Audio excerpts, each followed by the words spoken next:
The rain poured relentlessly, washing over everything. With a flash of lightning illuminating the dark street, blood began to spread at Su Yuan's feet. The knife slipped from his hand and fell to the ground. In front of him lay a body, brutally disemboweled. Rain filled the gaping wound, mingling with the blood as it trickled out. Su Yuan stumbled back a few steps, unable to recall what had happened, clutching a plastic file bag to his chest. As he stood there, dazed, the sound of hurried footsteps reached him.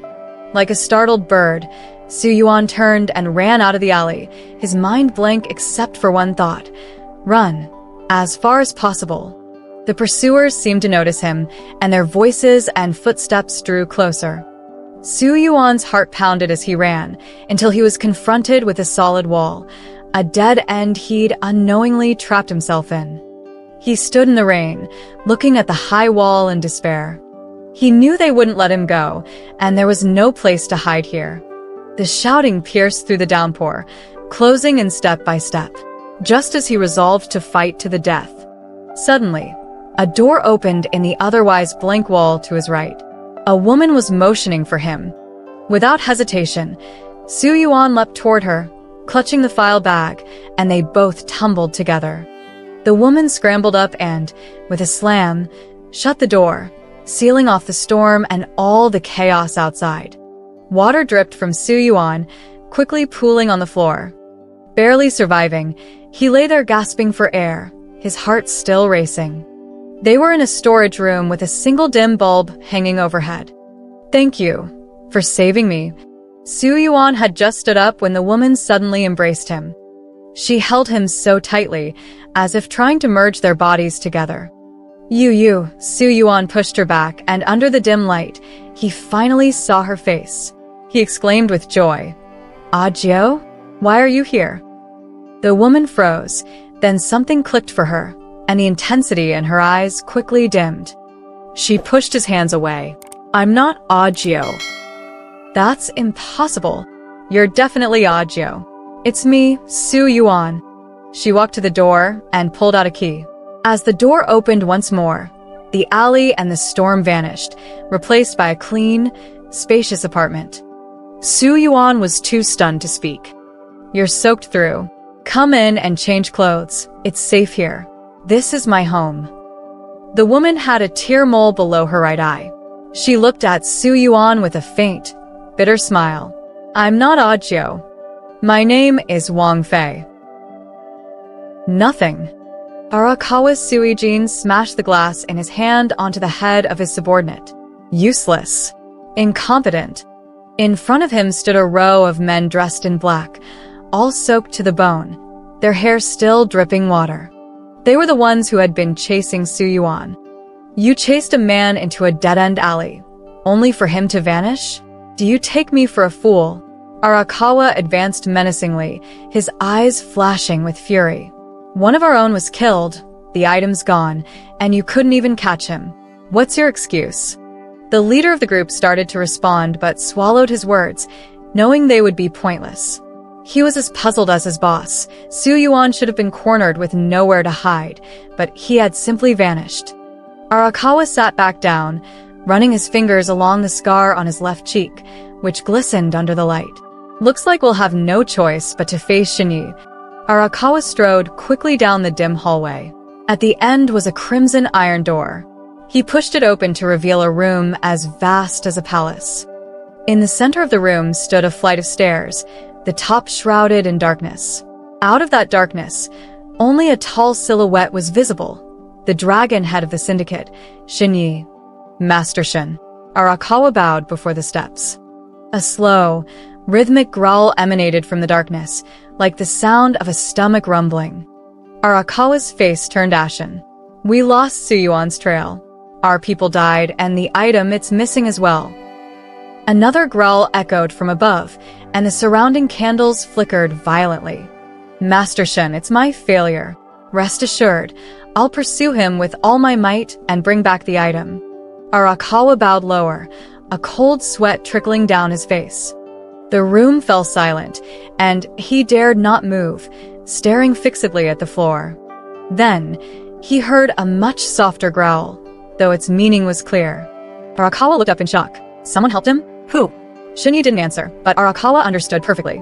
An outsider. Suyuan walked out of the bathroom, drying his hair and dressed in fresh clothes. Whose clothes are these? They fit pretty well. Wang Fei, leaning against the bar counter, handed him a glass of whiskey. Noticing her red, tear-stained eyes, Suyuan asked with concern, "What's wrong?" "Nothing." Wang Fei shook her head. "By the way, who's Ajio? Is she your girlfriend?" "No. She's the mistress of the boss of Ara." Suyuan took a sip of whiskey. "You two look incredibly alike, except for a mole beneath her left eye, so I mistook you for her." "And you and Ajio?" "We're in love, but Arakawa would never allow us to be together. That's why I stole Mr. Shin's map. It's my only way out of here." Suyuan paused. "I promised her I'd take her away. A man has to keep his promises." He glanced at the table, where a brown folder lay, the map, the key to escaping with Ajio. "Mr. Shin? Who's that?" "Mr. Shin is the leader of the gang, practically rules the city. Here, he has absolute power. He decides who lives and dies, as easily as squashing an ant." Wang Fei chuckled, covering her mouth. "You're quite funny, still talking about him like that even now." Confused by her words, Suyuan asked, "What do you mean? I don't understand." Wang Fei swirled her glass, toying with it. "Nothing. So, what exactly is this map?" "The map." Suyuan's words faltered. He searched his mind but found nothing beyond the name. It was as if the knowledge that the map would help us escape had materialized in his mind out of nowhere, a belief he held firmly without reason. Wang Fei's question had rattled him. He sank down, clutching his head, murmuring over and over, "What is this map? What is it?" Seeing his distress, Wang Fei's expression softened with sympathy, though she held herself back. She said to him, "The map doesn't belong to you." "I know, it's Mr. Shun's." "No, what I mean is, it doesn't belong to either of you." She raised her hand, and the folder floated from the table to her grasp. "This is something Gu Qing left to me." Suyuan stared at her, stunned, as she had retrieved the folder without touching it. And she had mentioned an unfamiliar name. Who was this woman? With the map in Wang Fei's possession, Suyuan couldn't afford to hesitate. He lunged at her, shouting, "Give it back." Wang Fei flicked her hand, and Suyuan's body froze midair. "Let me go. Give me back the map." He struggled, helpless. "Let me go. I promised Ajio." "But you also promised me." Wang Fei clutched the map, tears streaming down her face. "You promised me, too." Suyuan was dumbfounded. He had no recollection of making any promises to Wang Fei. Who was she, and why did she resemble Ajio so closely? He had no time to ponder, as the entire room trembled with a deafening noise. Bang. Bang. Bang. Windows shattered, walls cracked, and bottles of whiskey crashed from the bar. The violent shaking threw Wang Fei onto the counter, while Suyuan was slammed to the ground. "Give me back the map." Suyuan got up and lunged for her again, only to be tossed aside by another jolt. Suddenly, an alarm sounded from Wang Fei's wrist. "Alert! Alert! Unauthorized program detected. SSS-level admin authority compromised. Ejecting in 5, 4, 3. As a ripping sound pierced the air, the space between them split, dividing into two neat halves. Wang Fei's side fell away swiftly, leaving Suyuan facing an expanding void, a vast, flat blackness. In the darkness, a tall, indistinct figure started walking towards him. Wang Fei, drenched in sweat, removed her consciousness upload headset and tossed it aside. In the dim glow of her computer screen, the room was silent except for the hum of her CPU fan. She unplugged a USB stick, shaped like a key, from the headset and held it in her trembling hand. It was 9 in the evening, but the lights in the Ranhai Technology building were still blazing. Ranhai Tech, a gaming company and leader in consciousness upload technology, had developed the world's first consciousness upload game, Celestial City, which captivated millions of paying users worldwide. With a headset-like device, players could experience things in Celestial City that were beyond reach in the real world. Like many traditional games, Celestial City offered preset storylines for players to enjoy. What Wang Fei had just experienced was a gangster-themed storyline in the game, though something had deviated from the database's original plot. After securing the USB stick, Wang Fei gathered her things and left her office. As she turned a corner, she spotted Ranhai Tech CEO Shun Yan leaning against a wall. At the sound of her footsteps, he looked up. Working late again? The tech department, always a mess. Wang Fei shrugged, trying to sidestep him. Shun Yan had a faint scar on his left cheek, which did nothing to mar his handsome appearance. Heading to the hospital to see Gu Cheng? I'll give you a ride, Shun Yan said, standing firmly in her way, as if he wouldn't take no for an answer. Every night after work, Wang Fei visited Gu Cheng in the hospital, without fail. I haven't seen him in a while, either, Shun Yan added, his tone a mix of guilt and unyielding insistence. The city's neon lights flashed by as Wang Fei leaned against the car window, silent. The car finally pulled up in front of the hospital. In the intensive care ward, a young man lay in bed, various tubes attached to his body, surrounded by monitors displaying all sorts of parameters. Behind a glass partition stood Wang Fei. The man lying in bed was her former fiancé, also a senior engineer at Yanhai Technology, Gu Cheng. 3 months ago, Yanhai's consciousness upload game Tian-Du experienced a major bug. Many players became stuck in an endless loop in the game's storyline, unable to exit. Tian-Du wasn't an ordinary online game. The consciousness of these uploaded players couldn't return to their bodies, and if they remained trapped too long, their bodies would lose essential functions and die. In other words, the players were essentially being held hostage by Tian-Du. The company immediately launched an emergency response, and Gu Cheng volunteered to dive into the server to find a solution to the bug. Naturally, Wang Fei opposed the idea, but Gu Cheng patted her head reassuringly. Don't worry, I'm the best engineer here. Plus, the entire tech team has my back. Despite her reluctance, Wang Fei couldn't stop him, especially since players' consciousnesses were already trapped. Every minute mattered. It was a matter of life and death. Wait, take this. Wang Fei handed Gu Cheng a USB drive. This is the latest security package we developed. Bring it with you. The latest? Are you using me as a guinea pig? Gu Cheng laughed, lightly tweaking her nose, then inserted the drive into a data slot. Fine, I'll be your guinea pig. That afternoon, under everyone's watchful eyes, Gu turned on the consciousness upload device used by programmers and gradually descended into Tian-Du's server. The entire tech team was on high alert, with even Shun Yan present in the control room.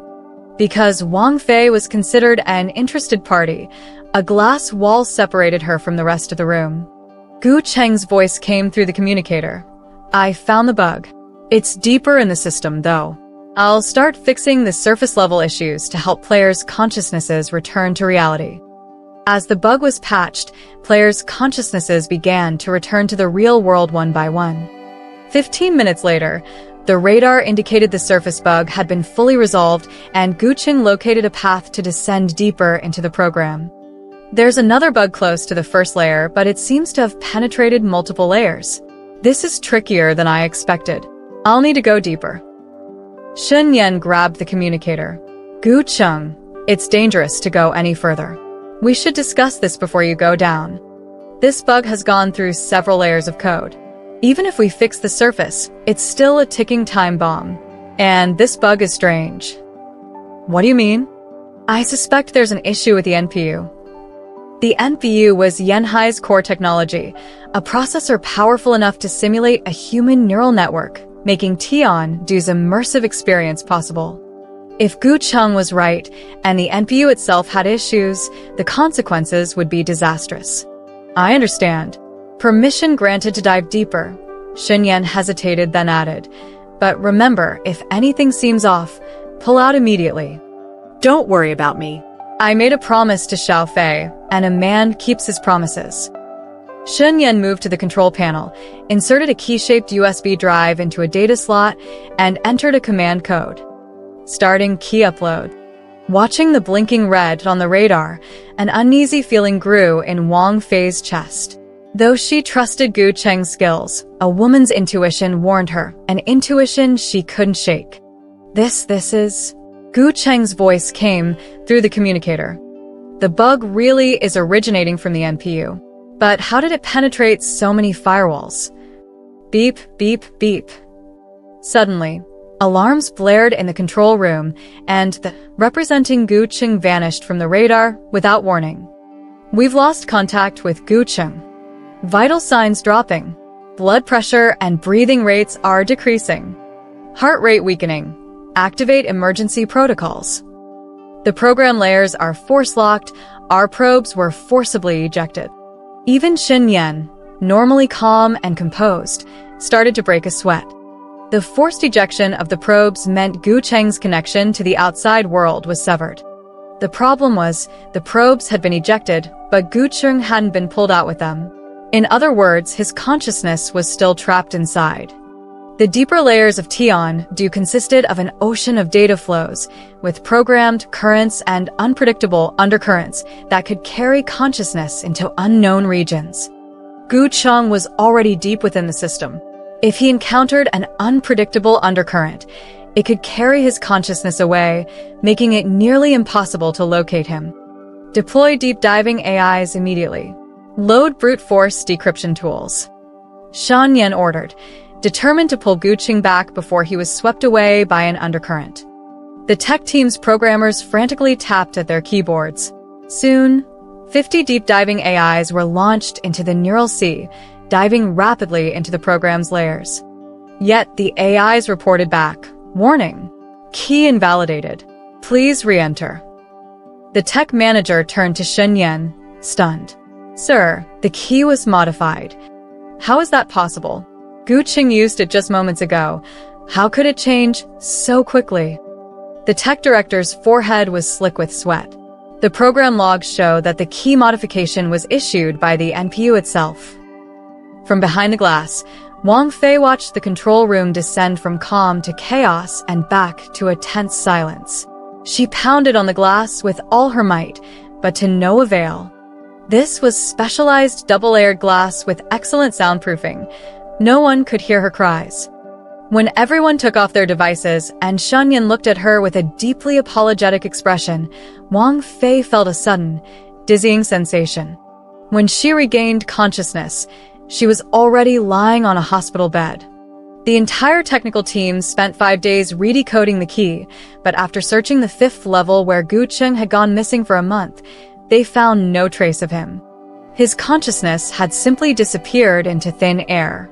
Wang Fei looked out the window, where the dazzling sunlight filled the sky, accompanied by the constant sound of cicadas. She had once imagined herself in a wedding dress, holding Gu Cheng's hand on such a sunny afternoon, making vows of eternal love. But now, everything seemed to fade away, like the long, annoying sound of cicadas, swallowed by the afternoon sun. Wang Fei was certain that Gu Cheng's consciousness hadn't vanished. He must be waiting for her somewhere in Tian-Du. This was because she had given him a safety suite that contained an experimental anchoring program. This program was designed to prevent players from losing their consciousness within the game. Once the program detected that a player's consciousness entered an unintended area or encountered an accident, it would act like a hook, anchoring the player's consciousness to the nearest established plot and sending out a unique distress code. If the safety suite worked, Gu Cheng's consciousness should have been anchored somewhere in Tian-Du. At her suggestion, the search shifted to looking for the distress code instead. But still, there was no result. Fewer and fewer people participated in the search, until finally, Wang Fei was the only one left. She firmly believed that Gu Cheng was still alive, that he was waiting for her somewhere. So, Wang Fei would search for Gu Cheng's consciousness during work, and after work, she would stay with his body in the hospital, as if that was the only way to feel that Gu Cheng had never left her. It was just that his promise could not be fulfilled for now. Finally, after much effort, Wang Fei found a fragment of the distress code. Though it was only a fragment, Wang Fei was certain it was a message from Gu Cheng. Following this clue, Wang Fei found a segment of the game storyline that had been modified and was inaccessible through normal means. In it, Wang Fei met Su Yuan, who looked exactly like Gu Cheng, heard someone who sounded like Wang Fei refer to her as a Jiao, and saw the ruler of that city, Shenyi. But Gu Cheng's consciousness wasn't there. Su Yuan wasn't really Gu Cheng. All that remained was half of the anchoring program and a modified plot. Gu Cheng must have been here. Wang Fei carefully examined the storyline using her administrator privileges and found an item that didn't exist in the database, something called the secret map. Her intuition told her that this was related to Gu Cheng, so she entered the game and retrieved the secret map before an unknown program with powerful privileges kicked her out. Shen Yan walked over to her, snapping her back to reality. "I'm sorry about Gu Cheng. As I promised, the company will cover all his future treatment costs. But you should start thinking about yourself," he continued. Wang Fei turned to look at the tall, cold man. Hearing his words made her feel disgusted. "All right, let's go. Would you like to eat something?" Shen Yan placed his hand on Wang Fei's shoulder. "I know a new sushi restaurant with really fresh sashimi." Wang Fei felt as though she was going to vomit. "No, I want to go home." Wang Fei shrugged off his hand and strode toward the door. 3. Program rebooting. Wang Fei rubbed her sore eyes. The progress bar on the screen had advanced to 85%. This secret map was indeed something left by Gu Cheng. When the accident occurred, the anchoring suite she had given him took effect, fixing his consciousness in that gangster storyline. Gu Cheng quickly modified the plot and inserted this secret map, a previously non-existent item, into the game. For reasons unknown, Gu Cheng's consciousness later detached from the anchoring program and vanished somewhere. Ding. Wang Fei returned to the computer, and the decryption of the secret map was complete. A massive data file appeared before her. She scrolled through it rapidly, reading everything at once. Gu Cheng had presented his situation to her in the simplest, most direct way. The secret map was actually Gu Cheng's program log. The more Wang Fei read the log, the colder her heart became. Gu Cheng had not been dragged into the program by accident. He had been forcibly pulled in. The one who severed his connection to the outside world was Shen Yan, who had given him the key. After Gu Cheng entered the deeper layers, a hidden command within the key was triggered, cutting off his connection and transmitting his consciousness to an NPU location. During this transfer, the anchoring program started, temporarily fixing Gu Cheng in the gangster plot, but the key's power was too strong. After Gu Cheng inserted the secret map into the game, he detached from the anchoring program and disappeared into the system. Shen Yan. Why did he do this? Perhaps only Shen Yan could answer that. Wang Fei recalled what Shen Yan had said to her. "It's time for you to think about yourself." She picked up her phone and dialed Shen Yan's number. Beep, beep. "Hello? Wang Fei, what's up?" "You're right, Shen Yan.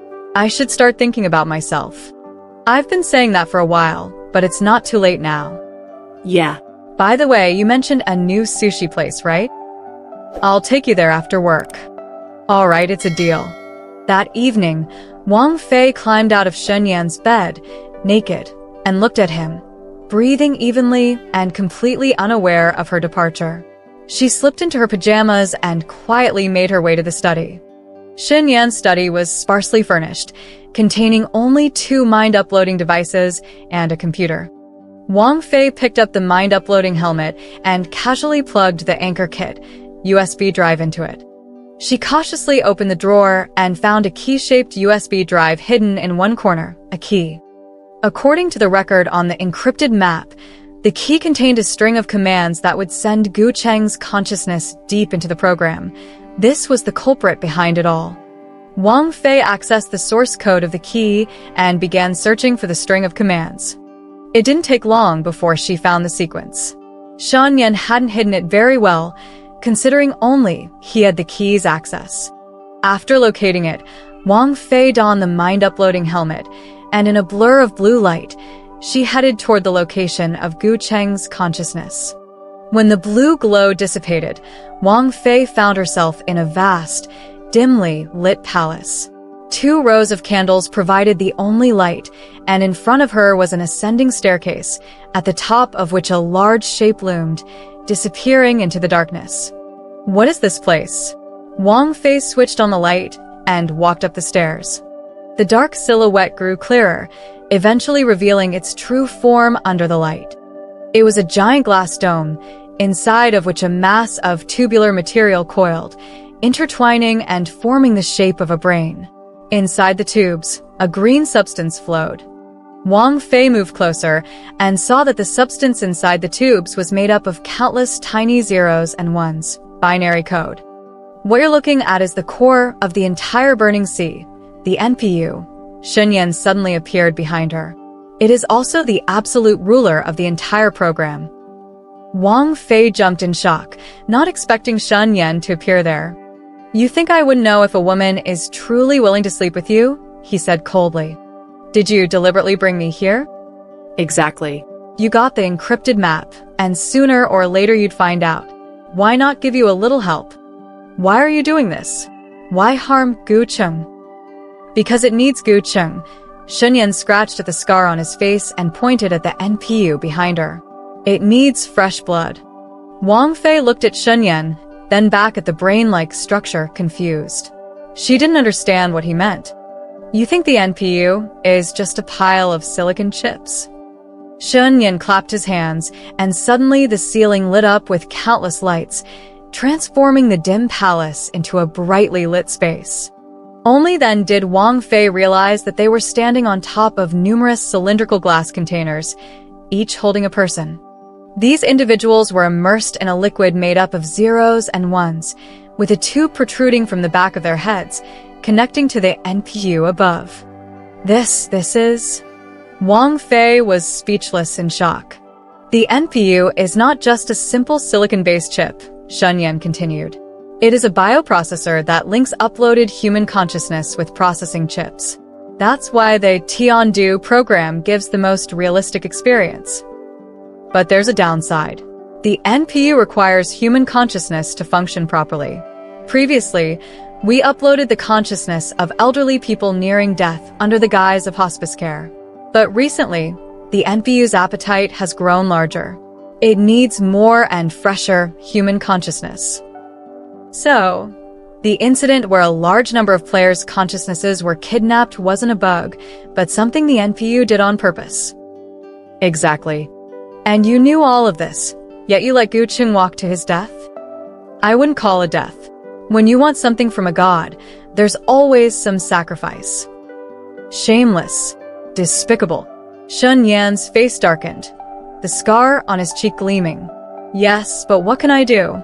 When a player dies because of the game, have you considered what happens to the burning sea? Wouldn't you say it's a good deal to exchange one person's death for the life of the entire burning sea?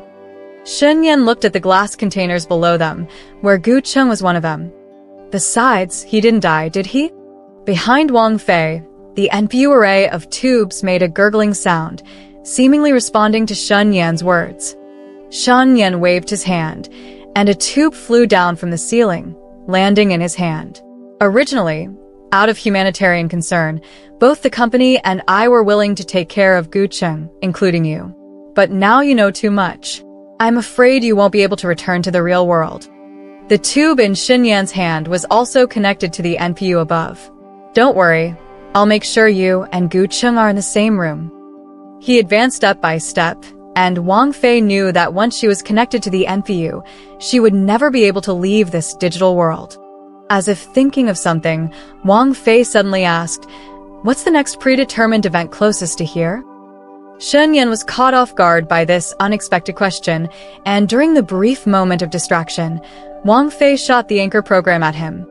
Before he could react, a huge force yanked the distorted Shunyan away, making him vanish from her sight. The anchor program took effect, locking Shunyan into the nearest predetermined script. Although Wang Fei didn't know how far that script was, with Shunyan's access, he would likely return soon. Wang Fei had to hurry to find Gu Cheng and escape. The anchor program in Gu Cheng's part of the gang script was incomplete, with the other half still with him. Wang Fei quickly opened the search program and found the missing distress code. Gu Cheng's consciousness was floating in a light green solution, already a part of the NPU. Wang Fei opened the virus decryption program and began forcefully cracking the cylindrical container. At that moment, a loud crash sounded behind her. Turning around, she saw Xin Yan and Su Yuan locked in a fierce struggle. It turned out that after Wang Fei was forcibly ejected from the server last time, Su Yuan was captured. As an NPC in the game, he had recently become part of the set program. Clearly, Xin Yan had been anchored to Su Yuan's location by the program and had brought him back here. Seeing Wang Fei cracking the container that held Gu Cheng's consciousness, Xin Yan furiously rushed over and kicked Wang Fei aside, roaring, "You can destroy the NPU. You can't destroy the burning sea. I won't allow it." He had completely lost his mind, attacking Wang Fei with wild kicks and punches. Although this was a virtual world, Wang Fei still felt pain. "Stop." Xin Yan turned toward the virus that was cracking the container, trying to dismantle it. "Arakawa Tsujido," Su Yuan shouted, holding a metal pipe and charging at Xin Yan. Covered in blood, his eyes burned with fury, ready to fight Xin Yan to the death. "Don't hurt her." Su Yuan swung the pipe, smashing it heavily against the container. Xin Yan narrowly dodged Su Yuan's attack, his anger rising. His main priority was to stop Wang Fei from cracking the container and taking Gu Qing away, but Su Yuan was relentless, not giving him a single opportunity. Seizing the chance, while Su Yuan was occupied with Xin Yan, Wang Fei quickly restarted the decryption that Xin Yan had forcibly interrupted. "Hurry, hurry, hurry," Wang Fei thought to herself. She didn't know how much longer Su Yuan could hold out. All she could do now was hope the virus would break open the damn container as quickly as possible. The container cracked much faster than Wang Fei had expected. Gu Cheng's consciousness quickly detached from the NPU. Wang Fei hurried to package it for storage, preparing to escape. Ding ding ding, an alarm blared. "Warning! Warning! Unknown abnormal program detected. Management permission SSS." The lights overhead went out, followed by a rumbling sound. In the darkness, several pipes began to slither toward Wang Fei. The situation felt eerily familiar. Xin Yan stared in disbelief at the unfolding scene, his expression shifting from rage to terror. He threw aside the barely conscious Su Yuan and rushed toward Wang Fei. "You actually removed Gu Qing from the NPU. Have you lost your mind? Even if you take him back, he won't wake up." Xin Yan lunged at Wang Fei, determined to stop her from taking Gu Qing away. Gu Qing had already become part of the NPU, and he couldn't leave here. Without taking him back, he'll never wake up. Wang Fei pointed the anchor program at herself. "I will never give up." Just as she was about to activate the anchor program, several pipes wrapped around her limbs. "What's going on?" Xin Yan stopped 10 paces away, as though a bottomless abyss lay just beyond his reach. He wore a smug smile. "You took something belonging to the NPU. It won't let you go. It is the master here." The pipes tightened around Wang Fei's body, suffocating her. She suddenly realized that when Su Yuan had shouted Arakawa Tsujido at Xin Yan, the so-called master, Lord Xin, was not Xin Yan, but the NPU itself. It seemed Gu Qing had known this all along. Too bad Wang Fei hadn't noticed the character relationships he had set up in the plot. "No, I must leave here. Take Gu Qing, leave here." Wang Fei struggled with all her might to activate the anchor program, but the force of the pipes grew stronger, and her consciousness began to fade. She was about to become part of the NPU, replacing Gu Qing.